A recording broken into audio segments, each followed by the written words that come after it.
I am standing in the silence of my Boston apartment, the only sound being the gentle hiss of steam as I press the crease on my dress uniform sleeve. Razor sharp. Perfect. It is the ritual of a captain who controls her world. Then, the phone on the mahogany table vibrates against the wood, shattering the peace. A text message from an unknown number flashes across the screen, accompanied by a photo of an old man hooked up to machines. The message reads, "Raymond Jenkins wants to see you one last time before he dies." My hand freezes. The hot iron hovers dangerous inches from my skin. My chest tightens, the air in my lungs sucked out as if a hatch has been blown open at 30,000 feet. It is not grief that paralyzes me. It is the name. That name drags a blizzard from 13 years ago back into this warm room, freezing my blood instantly. I look into the mirror. I see Captain Alicia Jenkins, disciplined and hardened. But behind my eyes, I still see the terrified 15-year-old girl pounding on a locked door in the dead of winter. Why should I go back to the man who threw me out like garbage based on a lie? Why give him the dignity of a goodbye? Perhaps it is time to face this final tribunal, not to seek his approval, but to bury the ghost of October 14th, 2011, once and for all. It was October 14th, 2011. I walked through the front door, my lungs still burning pleasantly from a 10-kilometer cross-country run. I was Alicia, the girl who made her bed with military corners every single morning before school. I believed, with the naive stupidity of a child, that if I was perfect enough, if I was disciplined enough, I could earn my father's love. But the moment the door latched behind me, the air in the house felt heavy, thick with the smell of stale Marlboro smoke and suffocating tension. The living room had been tossed. Couch cushions were on the floor. My sister Corinne was curled up on the beige sofa, her face buried in her hands, sobbing with a theatrical intensity that shook her thin shoulders. And there was my father, Raymond. He stood in the center of the chaos like a volcano about to blow its cap. His knuckles were white, clutching a handful of orange plastic prescription bottles. I knew those bottles. Everyone in New Hampshire knew those bottles. OxyContin. He looked at me, and for the first time in my life, I saw absolutely no recognition in his eyes. Just pure, unadulterated disgust. "How do you explain this, you piece of trash?" Raymond hurled the bottles at me. The hard plastic projectiles struck my collarbone, stinging sharply against my sweaty skin before clattering onto the hardwood floor. "Trent's pills?" I stammered, confused.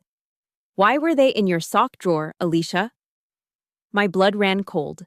I had never touched a drug in my life. I looked at Corinne. She lifted her head from her hands. Her eyes were red and puffy, a masterpiece of sorrow. But as she looked at me, the corner of her mouth twitched upward. A micro-expression, a smirk.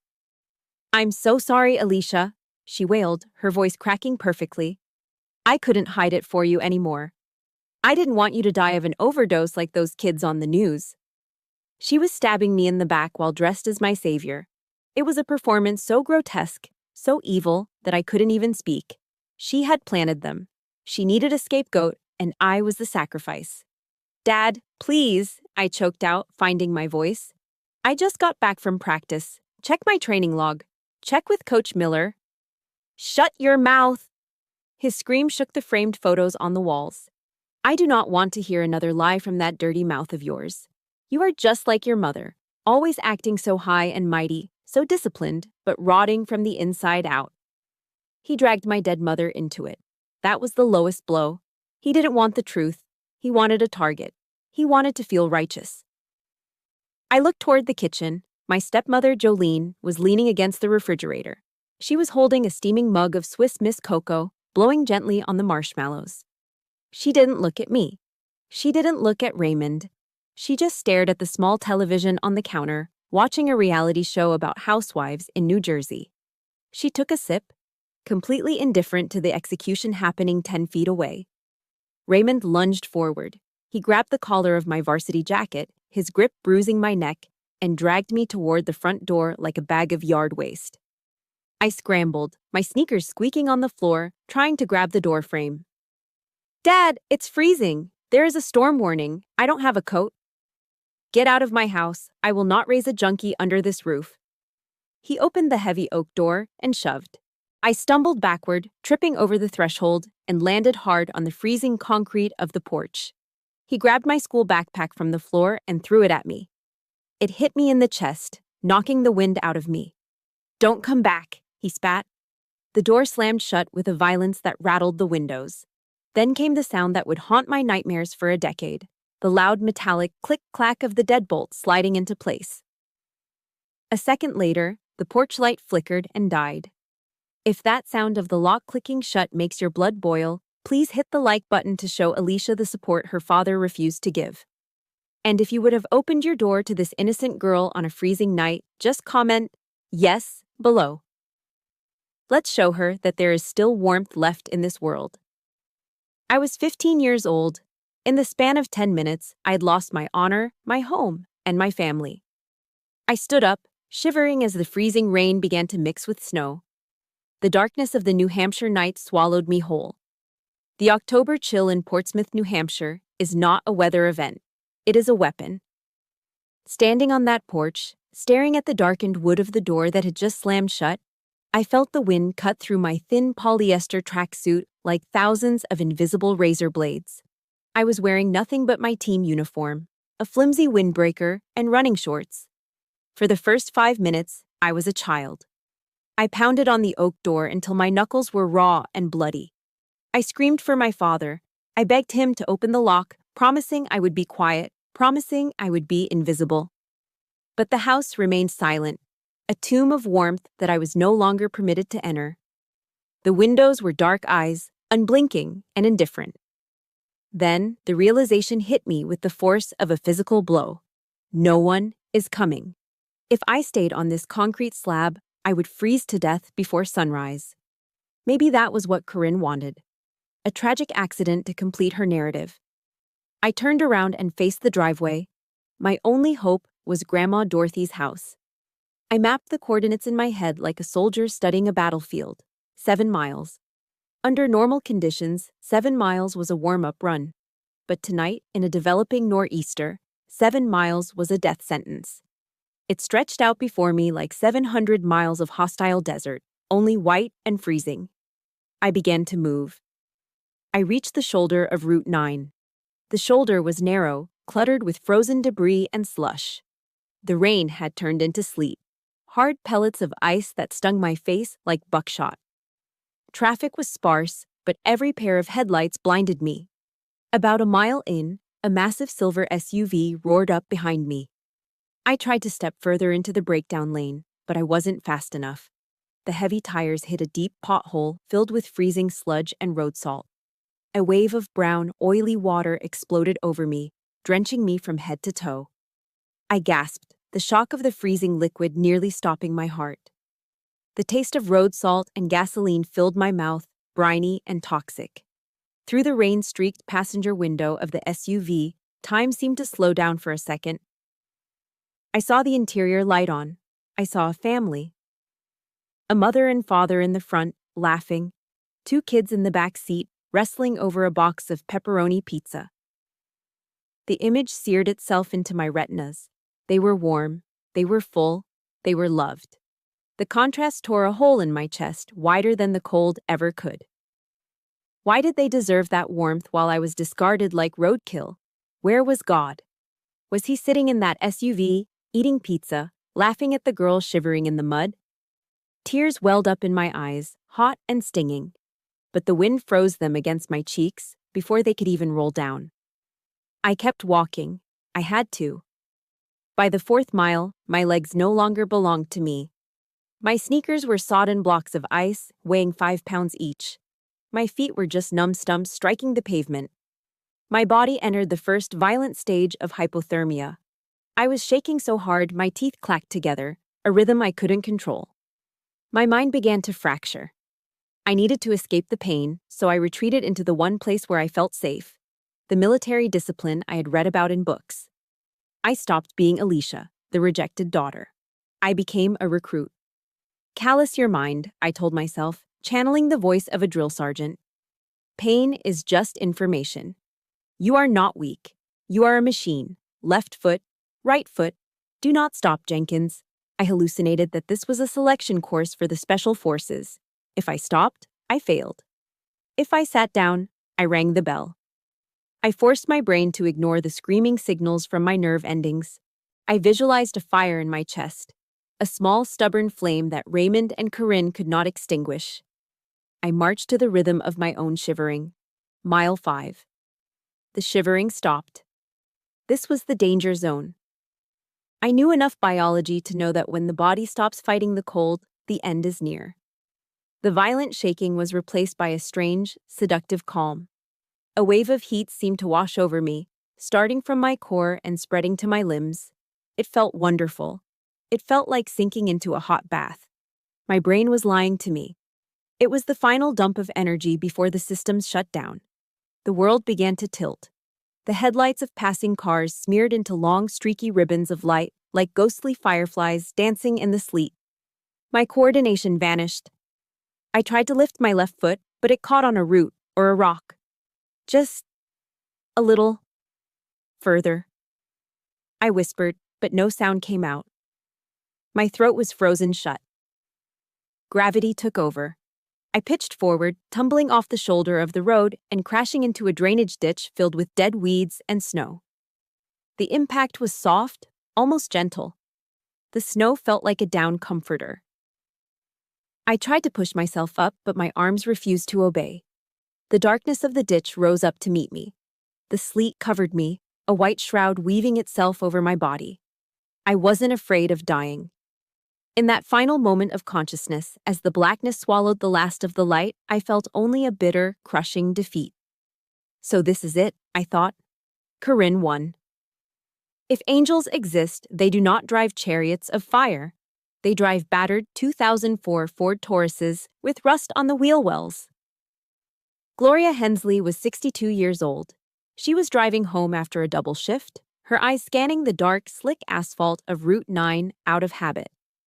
35 years as a social worker for Child Protective Services had given her what we in the military call situational awareness.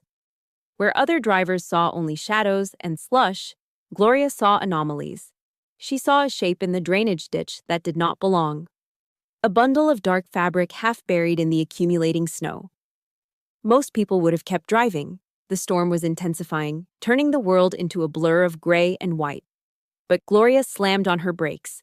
Her tires skidded on the black ice, screeching in protest before coming to a halt on the narrow shoulder. She did not hesitate. She threw her door open and scrambled down into the freezing ditch, her boots sinking into the mud. When she rolled me over, my face was the color of a bruise. My lips were blue, bordering on violet. "Dear God," she whispered, her voice lost in the howling wind. "You are just a baby." She did not scream. She did not panic. She went into work mode. She stripped off her own heavy wool coat and wrapped it around my rigid body. She pressed 2 fingers to my carotid artery, searching for the rhythm of life. It was there, thready, erratic, and dangerously slow. But it was there. Gloria hooked her arms under my shoulders and dragged me out of the ditch. I was dead weight, my limbs locked in the paralysis of severe hypothermia. She muscled me into the backseat of her Ford, cranking the heater vents until the old engine roared. She dialed 911. "Dispatch, this is Gloria Hensley, badge number 419. I have a code red on Route 9, mile marker 12. Juvenile female, unresponsive, suspected stage 3 hypothermia. I am starting CPR protocols if she arrests." She hung up and climbed into the back seat with me. She began to rub my arms and legs vigorously, trying to force blood back to my core. The heat of the car began to thaw the outer layers of my consciousness, pulling me out of the black void and into a terrifying gray delirium. I didn't know I was safe. In my mind, I was still on the porch. I was still facing Raymond. "I'm sorry, Dad," I mumbled, my teeth chattering so hard the words were shredded. I folded the blankets. 90 degrees. Please." Gloria froze. She had seen battered children. She'd seen starved children. But nothing broke a social worker's heart quite like the sound of a freezing child apologizing for their own existence. Shh, honey, you are safe, Gloria said, her voice trembling. Don't kick me out, I sobbed, eyes squeezed shut, fighting ghosts. I didn't take the money. I will be good. I promise I will be good. Tears streamed down Gloria's face. She pulled me against her chest, rocking me back and forth.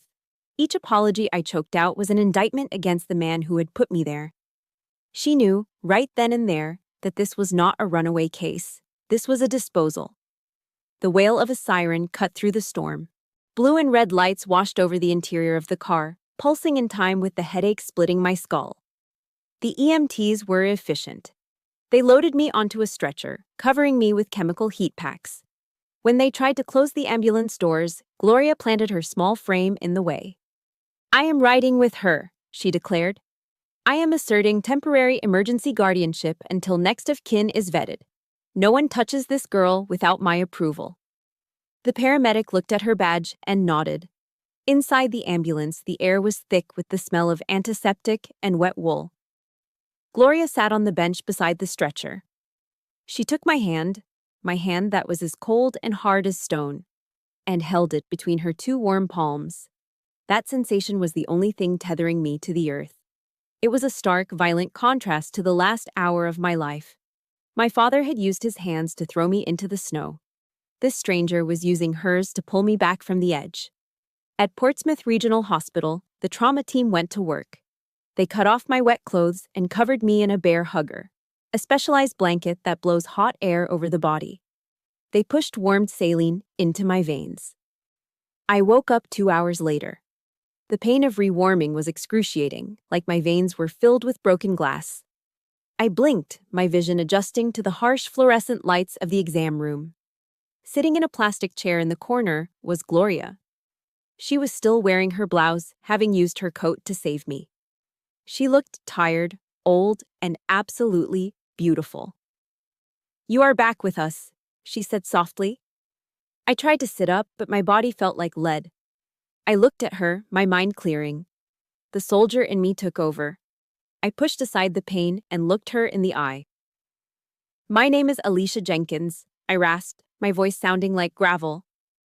I live at 42 Oak Street. My father is Raymond Jenkins. I know, Gloria said, opening a leather notebook. Her pen hovered over the paper. Tell me everything, Alicia, and do not leave out a single detail. I told her. I gave her the timeline, the run, the pills, the accusation, the lock clicking shut. I reported it with the dry, factual detachment of a witness giving a statement, because if I let myself feel it, I would shatter. Gloria wrote it all down. As she listened, the pity in her eyes evaporated. It was replaced by something harder, colder. It was the look of a woman who had spent 35 years fighting monsters and had just found a new one to hunt. She snapped the notebook shut. Rest now, Alicia, she said, her voice like steel wrapped in velvet. You focus on getting warm. I will handle the rest. This was not an accident. This was a crime. The police had called Raymond. I expected him to arrive with his head hung low, perhaps even with a flicker of fatherly guilt. I was still naive. 1 hour later, Raymond marched into the emergency room, with Corinne trailing behind him like a shadowed ghost. He didn't rush to my bedside. He didn't look at the heart monitor beeping steadily beside my head. He didn't touch my hand. He stood in the doorway, arms crossed over his chest. His face flushed not with worry, but with embarrassment. What have you done now, Alicia? He hissed, his voice dripping with venom. Do you have any idea what time it is? Do you know how much an ambulance ride costs? My insurance deductible is $5,000. Are you trying to bankrupt me? He turned to the police officer standing by the wall. Officer, I apologize. The girl is a runaway. She has a drug problem. I was trying to discipline her, and she pulled this stunt to get attention. She's a manipulative little liar. Corinne stood behind him, head bowed, playing the part of the traumatized sister perfectly. She wore a rosary around her neck that I had never seen before, but I watched her hands. They were trembling, not from grief, but from frantic activity.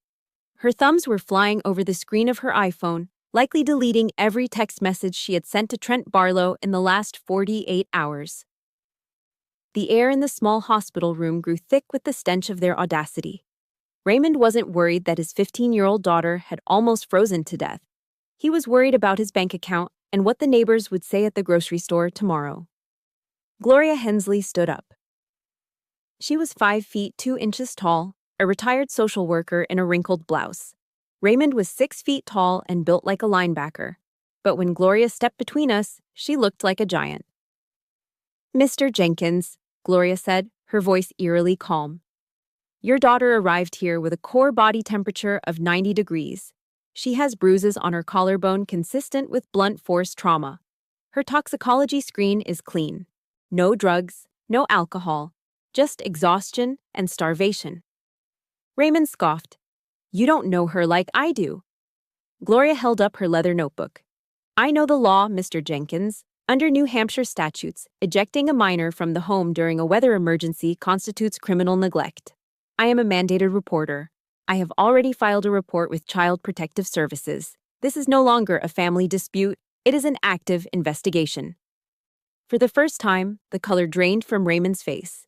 He wasn't afraid of me dying. He was afraid of a felony charge. He opened his mouth to bluster, to intimidate, to lie. Then, the door to the room swung open again.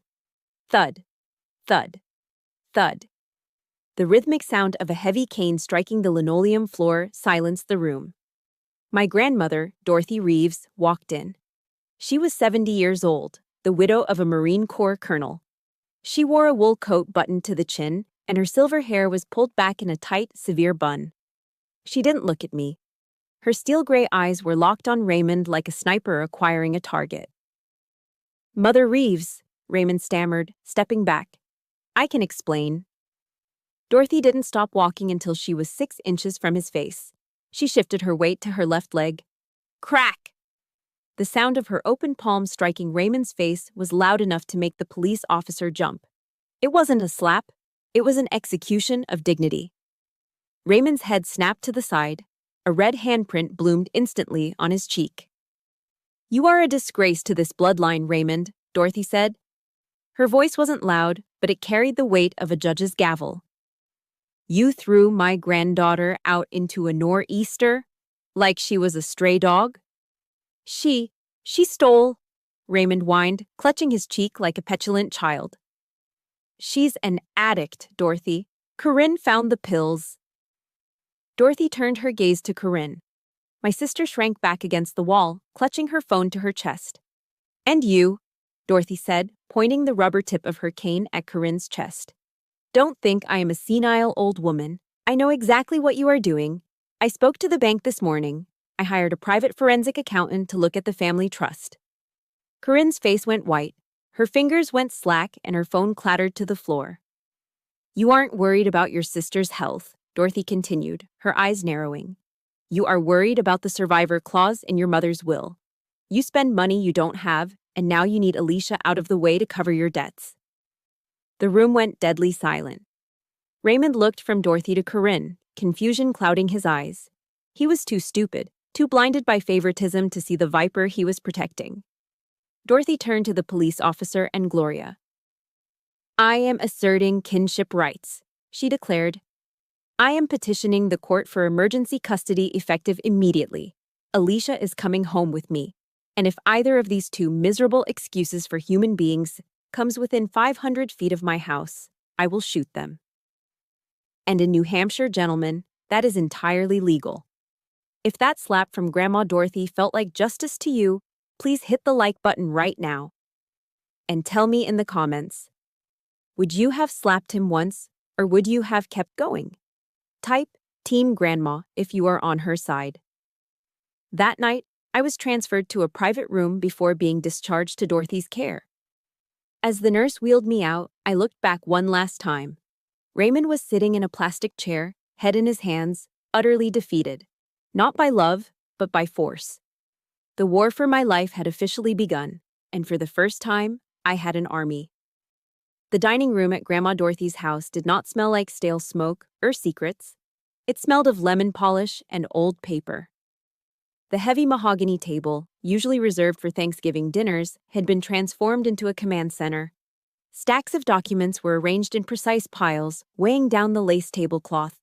The air was heavy, not with tension, but with the cold, sterile gravity of truth. Grandma Dorothy sat at the head of the table, her reading glasses perched on the end of her nose.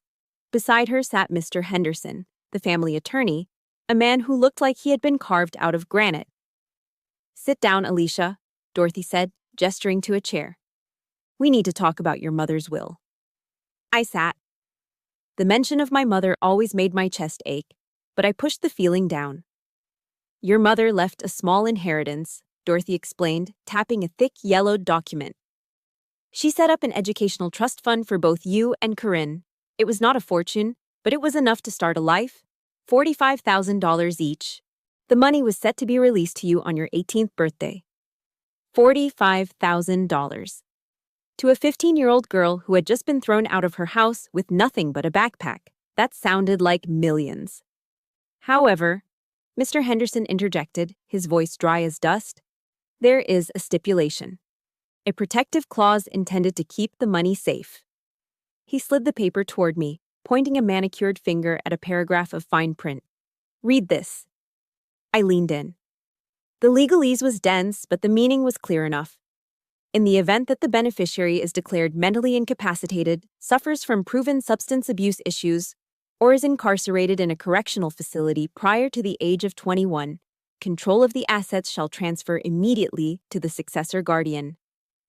"Who is the successor guardian?" I asked, though a cold knot was already forming in my stomach. Dorothy flipped the page. There, signed in my father's looping, lazy handwriting, was the update he had filed just 6 months ago. He had relinquished his financial oversight duties because he couldn't be bothered with the paperwork. Successor guardian, Corinne Jenkins. I stared at the name. The room seemed to tilt. "It was a trap," I whispered. "It was a heist," Dorothy corrected, her voice trembling with suppressed rage. "Corinne didn't just want you out of the house because she hated you, Alicia. She needed you to be labeled a drug addict. She needed you to be arrested. If the police had found those pills on you, or if you had been sent to the juvenile detention center, you would have been disqualified from the trust. And she would have gained control of your $45,000, Mr. Henderson finished. "But why?" I asked. "Corinne has her own trust fund. Why would she destroy my life for money she doesn't need?" Dorothy signaled to the lawyer. He opened a second folder. This one was red. He spread a series of credit card statements across the table like a fan of playing cards. "Because, my dear," Dorothy said, "your sister is broke." I looked at the statements. They were an autopsy of a fake life. Corinne Jenkins was 19 years old. She was a college dropout living at home, but if you looked at her Instagram, she was a socialite. The statements were a roadmap of narcissism. $3,000 for a designer handbag.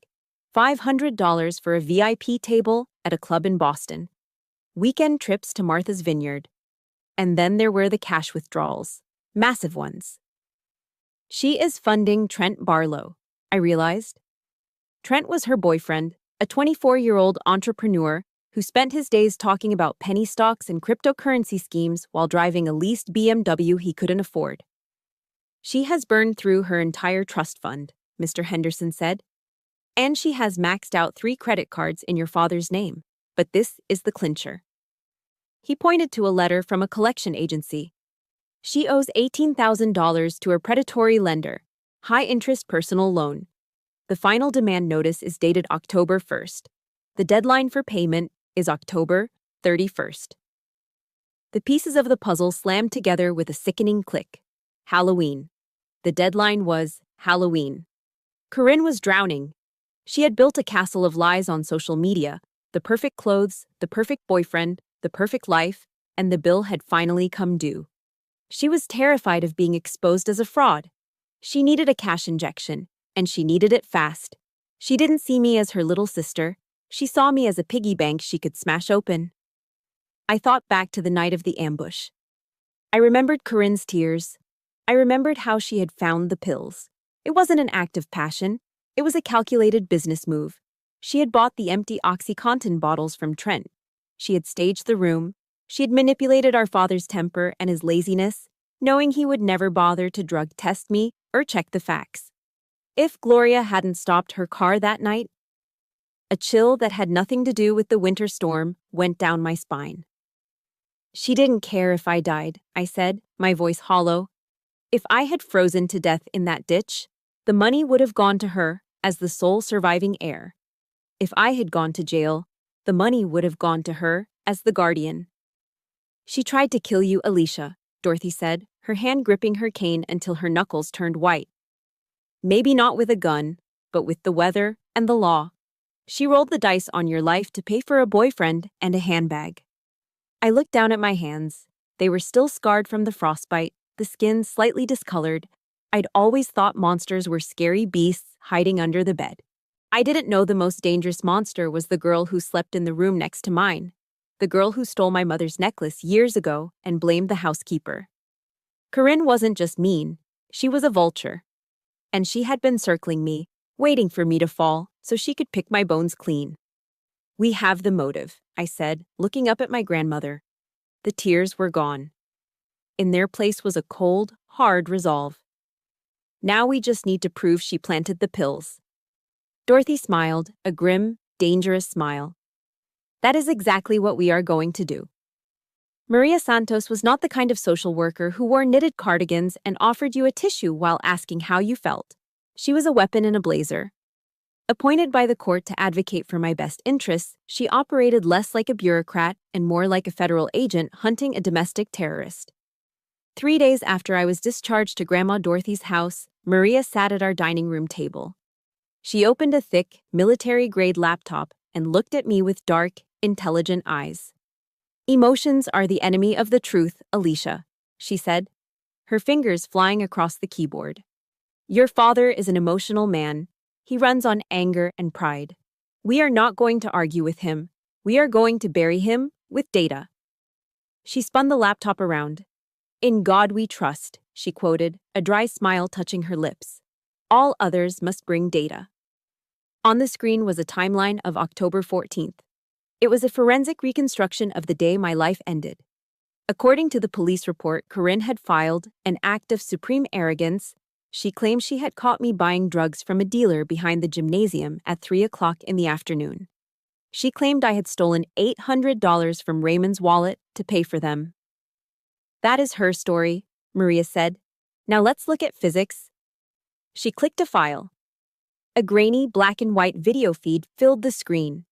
It was time-stamped footage from the security camera in my high school's science wing.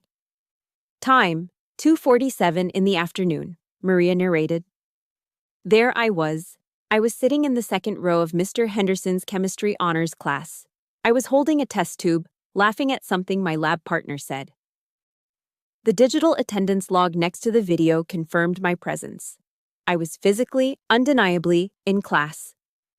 Maria opened a second window. Time, 2:47 in the afternoon.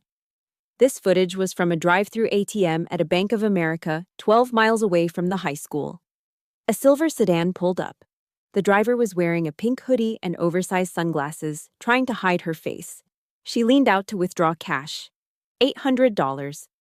Look at the wrist, Maria commanded, zooming in. The resolution was grainy, but the detail was unmistakable. As the driver reached for the cash, her sleeve rode up. There, inked on the inside of her wrist, was a small, black butterfly. Corinne's butterfly. Unless you have the ability to teleport 12 miles in 0 seconds and grew a tattoo overnight, Maria said, leaning back. Corinne's story is physically impossible. She stole the money. She framed you. But Maria wasn't finished. She pulled a plastic evidence bag out of her briefcase. Inside was a cheap, black prepaid phone. The burner phone Raymond had found in my room, filled with texts arranging drug deals. Amateurs make mistakes, Maria said, tapping the bag. Corinne thought because this phone was prepaid, it was untraceable. She forgot that she had to buy it somewhere. Maria pulled up a credit card statement on the screen. It was Corinne's Visa bill. October 12th, Cumberland Farms Convenience Store.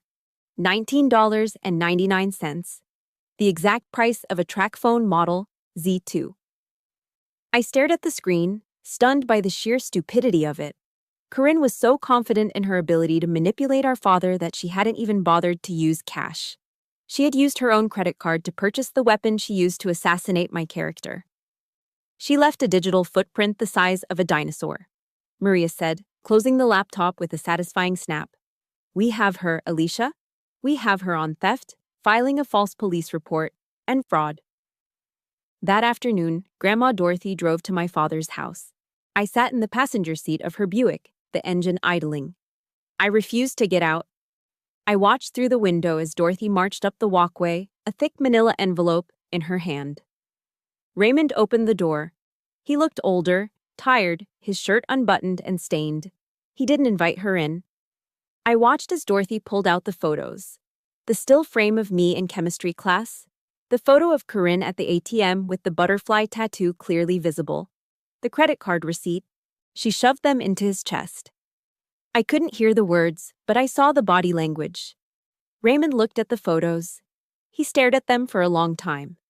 Then, he did something that broke the last fragile thread connecting us. He threw the photos onto the porch floor. He waved his hands dismissively, his face twisting into a scowl. He shouted something at Dorothy. I could read his lips through the windshield. Fake. He pointed at the house behind him, where Corinne was undoubtedly hiding. He mimed eating. He mimed sleeping. He was telling Dorothy that Corinne was taking care of him, cooking for him, being a good daughter. He pointed at the car, at me. He spat on the ground. He says it is Photoshop, Dorothy said when she got back into the car, her voice trembling with rage. He says you and that communist social worker manufactured the video. He says he knows his Corinne, and she would never steal from him. I looked at the man standing on the porch, kicking the evidence of my innocence into the bushes. He wasn't confused. He wasn't senile. He was choosing the lie. The lie was comfortable. The lie meant he didn't have to admit he was a monster who threw his child into a storm. He would rather lose me forever than lose his ego for a moment. I didn't cry. I felt a strange, cold click in my chest, like a breaker switch tripping to the off position. Let's go, Grandma, I said, staring straight ahead. The man in that house is dead. Dorothy put the car in gear. As we pulled away, I didn't look back. Raymond thought he had won by denying the truth. He didn't know that his denial had just armed us for a war he couldn't possibly understand. And we had one more weapon he didn't know about. A witness who was about to trade his silence for freedom. By March of 2012, the snow in New Hampshire had turned to gray slush, but inside the Rockingham County Family Court, the air was dry and hot. I sat next to Grandma Dorothy.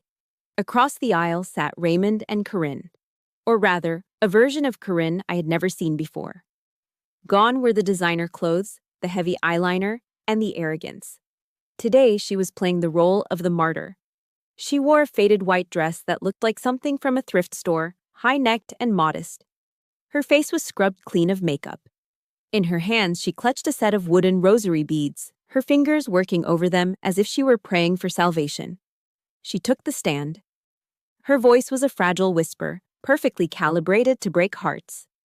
Your Honor, she said, wiping a single photogenic tear from her cheek.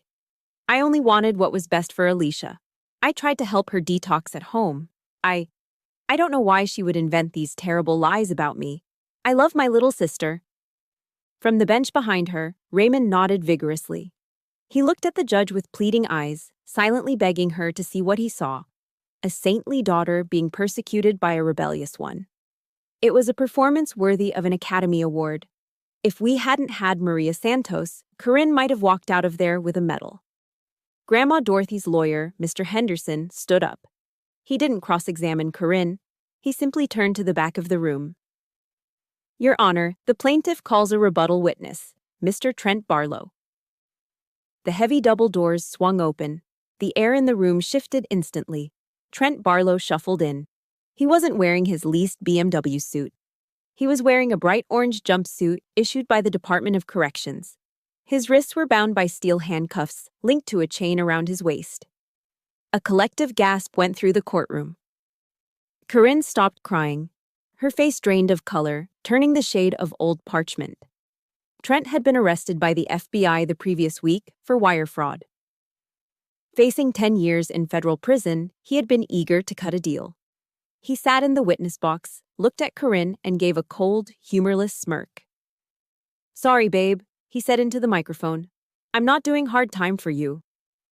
Under oath, Trent sang like a bird. He detailed everything. "She bought the empty bottles from me for $50, Trent testified, his voice bored. "She staged the room while Alicia was at track practice. She practiced forging Raymond's signature on the trust fund documents for weeks. I watched her do it." "And did she state a motive?" Mr. Henderson asked. "Yeah," Trent said, leaning back. "She said, and I quote, 'As soon as we get rid of the brat, the money is ours. We can pay off the loan sharks and go to Cabo.'" Raymond sat frozen, his mouth hung open. He looked from the criminal on the stand to the girl in the white dress holding the rosary. The cognitive dissonance that had protected him for months finally shattered. The good daughter he had defended was not a saint. She was a co-conspirator. Judge Patricia Morrison had heard enough. She was a woman of steel, with 20 years on the bench and zero tolerance for nonsense. She peered over her spectacles at the defense table. "Stand up," she commanded. Raymond and Corinne stood up. Corinne was trembling now, and it wasn't acting. "Mr. Jenkins," Judge Morrison said, her voice booming without the need for a microphone. "You have not only failed as a father, you have failed as a rational human being. You allowed a viper to nest in your home, and you threw your innocent child to the wolves to protect your own ego." She brought her gavel down. Bang! "I am stripping you of all parental rights, effective immediately. Full legal and physical custody is awarded to Dorothy Reeves.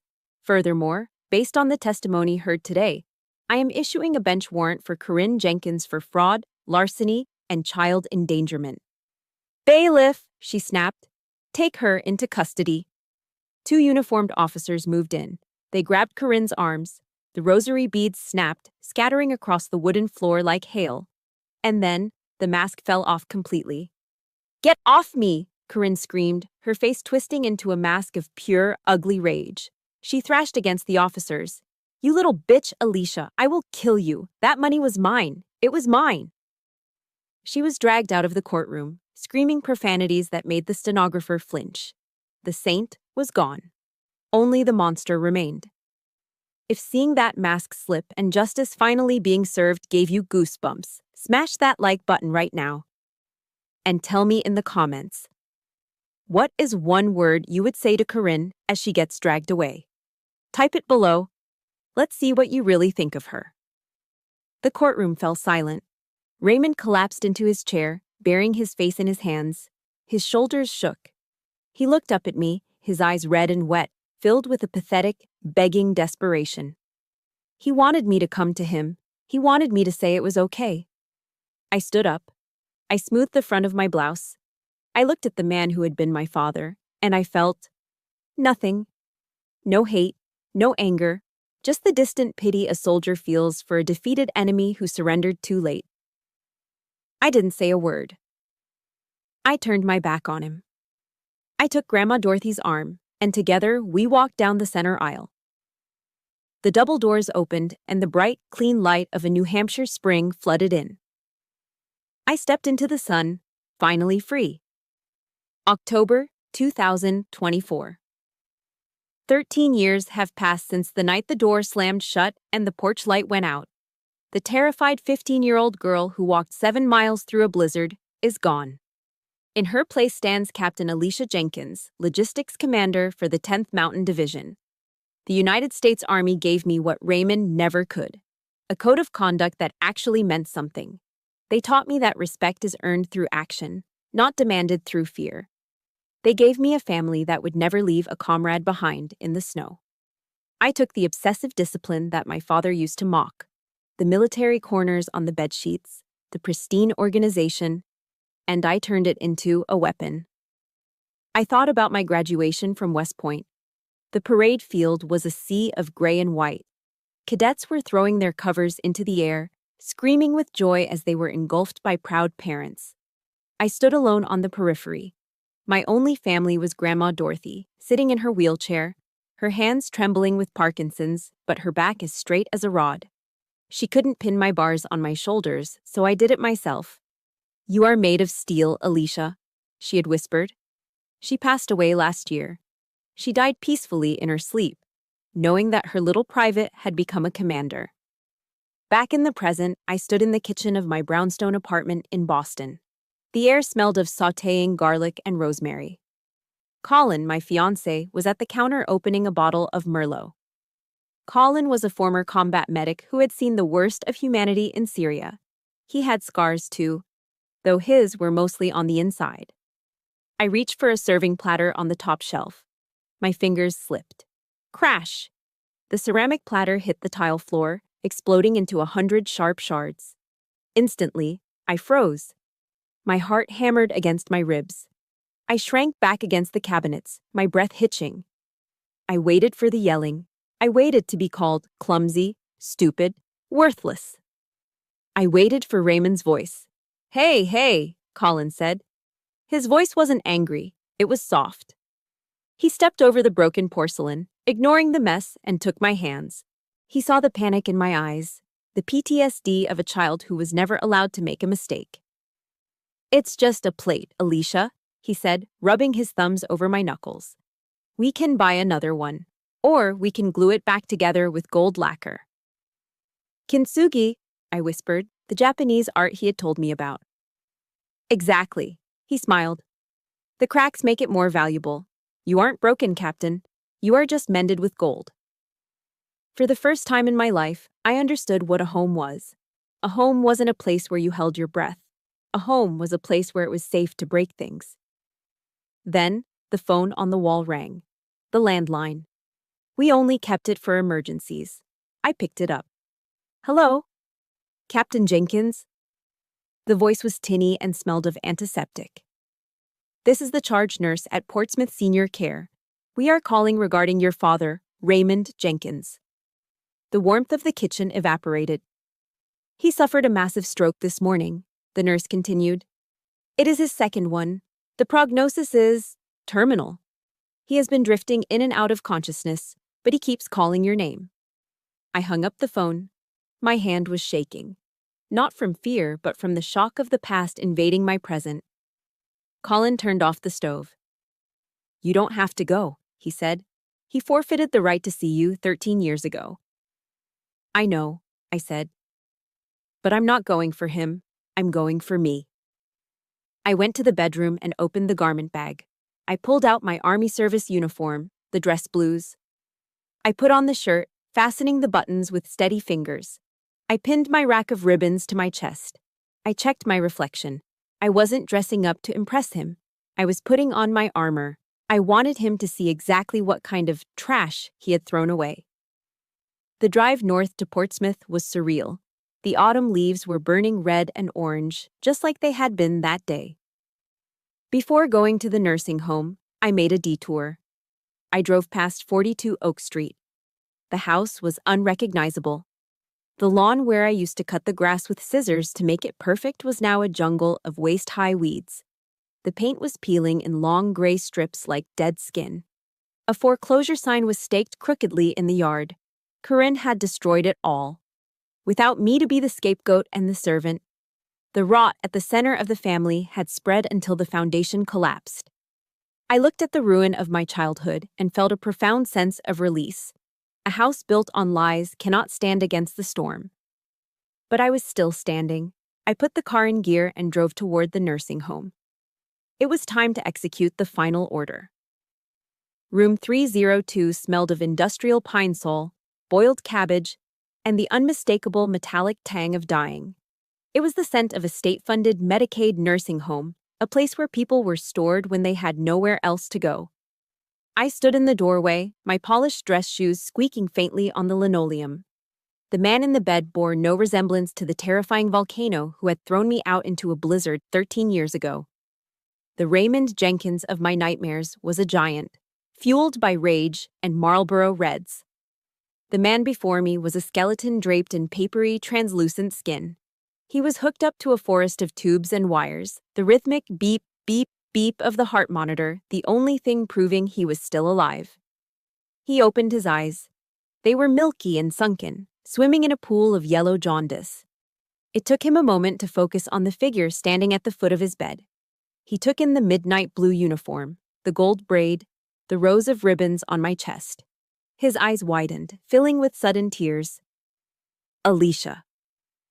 The sound was like dry leaves scraping across pavement. He tried to reach out, but his hand barely lifted off the sheet before falling back. You! He wheezed, fighting for air. You look just like your mother. He turned his head away, unable to hold my gaze. The arrogance was gone. The pride that had destroyed our family had been eaten away by sickness and solitude, leaving only a naked, shivering shame. I walked to the side of the bed. I didn't sit down. I stood at attention, a habit I couldn't break. Why did you call me Raymond? I asked. My voice was cool, steady. I wasn't shaking. He swallowed hard, his throat clicking. Corinne. She was here, last week. The name hung in the air like toxic smoke. Even on his deathbed, we couldn't escape her. She came for money? I asked, knowing the answer. She said she was in trouble, Raymond rasped. She owes money to bad people. Again. She tried to make me sign a paper. He coughed, a wet, rattling sound that shook his frail frame. She wanted me to transfer my burial insurance policy to her. It is only $5,000, Alicia. It is all I have left to put me in the ground, and she tried to steal it. I felt a surge of disgust so potent it almost made me gag. Corinne wasn't just a vulture, she was a parasite that would feed on its host until there was nothing left but bone. I kicked her out, Raymond whispered, fresh tears leaking from the corners of his eyes. I finally saw her. I saw what she is, but it was too late. He shifted painfully, his hand fumbling under his thin pillow. He pulled out a small tarnished object and held it out to me with a trembling hand. I looked down. It was a medal. Cheap gold-painted medal on a frayed red ribbon. My district track and field first-place medal from 9th grade. The one I thought I had lost in the move. The one from the season before he kicked me out. I kept it, he choked out.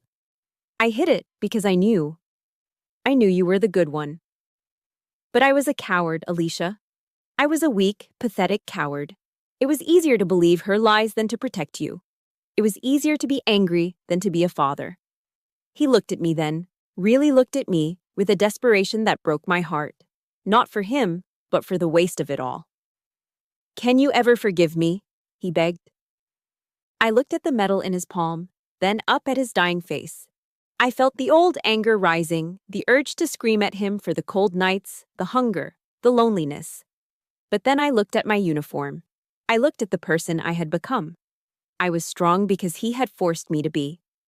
I reached out and took his hand. His skin was cold, his fingers fragile as bird bones. I forgive you, Raymond, I said softly. His eyes widened in disbelief. I am not doing it because you deserve it, I continued, my voice firm. I am doing it because I refuse to carry your luggage anymore. I am not going to drag this hate into my future. Your mission as a father failed, but my mission as a human being continues.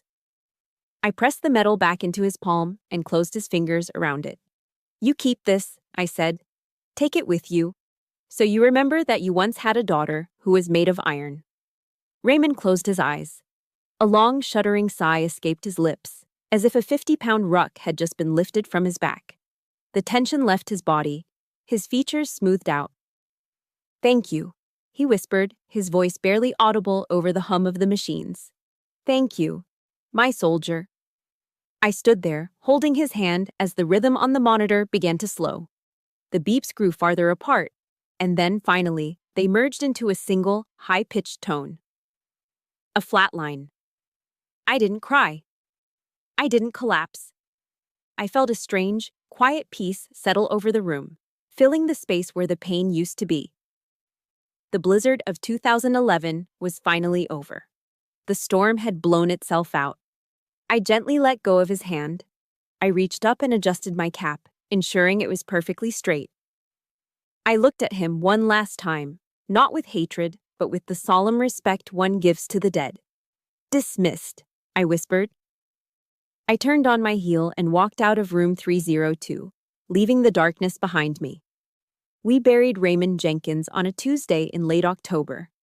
It was one of those rare, perfect New England autumn days where the sky is a piercing, impossible blue and the air smells like wood smoke and dried leaves. The service was small, quiet. There were no weeping masses, no eulogies praising a great man. There was just me, standing tall in my civilian black dress coat. Next to me was Colin, his hand resting steadily on the small of my back. And on the other side stood Gloria Hensley. She was retired now, her hair completely silver, but her eyes were still as sharp as a hawk's. There was a glaring, empty space where a sister should have been. Corinne did not show up. We heard rumors from the grapevine. She was in Nevada, running from gambling debts, or perhaps she was already in a county jail somewhere for passing bad checks. Her absence was the final, silent testament to Raymond's failure. He had spent his life protecting the wrong child, and in the end, she couldn't even be bothered to watch him be lowered into the ground. I stepped forward to the open grave. I held a single white rose. I didn't place it there for the father who had called me trash. I placed it there for the man who had simply provided the biology for my existence. I forgave him, not because he had earned it, but because hating a dead man is like drinking poison and expecting the other person to die. "Rest in peace, Raymond," I whispered. "I hope you find the clarity in death that you never found in life." A few weeks later, the paperwork for Raymond's meager estate cleared. After the nursing home took their share, there was very little left. Just the payout from that small burial insurance policy he had protected from Corinne. I didn't keep a cent of it. I took that money, added a significant portion of my own savings, and walked into the principal's office at Portsmouth High School. "I want to start a foundation," I told the principal, the Dorothy Reeves Scholarship. We set it up specifically for students in the foster care system or those facing housing insecurity. I wanted to ensure that no child in this town would ever have to walk 7 miles in a blizzard because they had nowhere to go. I wanted to be the safety net that I never had. The inauguration of the scholarship took place in the school auditorium. I stood on the stage, the wooden podium feeling solid under my hands. I looked out at the sea of teenage faces. Some looked bored, some looked tired, but in the back row, I saw them. The kids with the worn-out hoodies, the kids with the guarded eyes, the kids who knew what it felt like to be hungry on a Tuesday night. I didn't give them a speech about how life is fair. I gave them the truth. "Circumstances do not define you," I told them, my voice projecting to the back of the room. "The world will knock you down. Your family might let you down. But you are the architect of your own future. If you want to change your life, start by making your bed. Start with one small act of discipline. Build your fortress brick by brick until no storm can knock it down." When I finished, the applause was polite, but I saw a few of those kids in the back sit up a little straighter. That was enough. That was the mission. After the ceremony, Colin and I drove out to the coast. We parked near the seawall at Northampton Beach. The Atlantic Ocean was churning, gray and white-capped, crashing against the rocks with a primal, rhythmic power. The wind whipped around us, stinging my cheeks, but this time, the cold didn't scare me. It felt bracing. It felt alive. A large American flag on a nearby pole snapped violently in the wind, holding its ground against the gale. I watched it, thinking about the oath I had taken to defend this country. But the biggest war I had ever fought wasn't overseas. It was right here, on these streets, fighting for my own dignity. Colin wrapped his arms around me from behind, resting his chin on my shoulder. He didn't say anything. He just held me, warm and solid. I closed my eyes and let my mind travel back 13 years. I visualized that 15-year-old girl, shivering in the ditch, snow matting her hair, convinced that she was unlovable garbage. I reached out across time and pulled her into a hug. "We made it," I whispered to her in my mind. "You didn't die in the snow. You grew up. You found a man who loves you. You found a purpose. You won." I opened my eyes and looked at the horizon where the gray water met the gray sky. My life began with a betrayal. It was almost ended by a lie. They stripped me of my home, my name, and my warmth. They tried to bury me in the dark and the cold, thinking I would rot. But they made a critical tactical error. They didn't know that I was a seed. The storm that was meant to kill me only watered my roots. The pressure that was meant to crush me only forged me into steel. I am Captain Alicia Jenkins. I am the daughter of the winter, and I am the oak tree that survived the blizzard. And this is my victory. Before I sign off, I want to leave you with one final thought. Throughout my life, I thought my father's rejection was a life sentence, but I realized it was actually a pardon. It set me free to build my own identity. If you are listening to this and you feel trapped by a painful past, please remember, your history is not your destiny. You cannot choose the family you are born into, but you have the absolute power to choose the family you build. Don't wait for an apology that may never come. Forgive them for your sake, not theirs, and use that energy to build a life so undeniable that the past can no longer touch you. You are the architect, not the victim. Now, I want to hear from you. We have all faced winter storms in our lives. Have you ever had to make the hard choice to walk away from a toxic family member to save your own soul? Or perhaps you were the Gloria, the stranger who extended a hand when someone needed it most. Please share your story in the comments below. Your experience might be the exact thing someone else needs to read today to find hope. And if my journey inspired you, please hit that like button and subscribe to the channel. Let's build this community of survivors together. Until next time, stay strong, keep your head up, and never stop moving forward.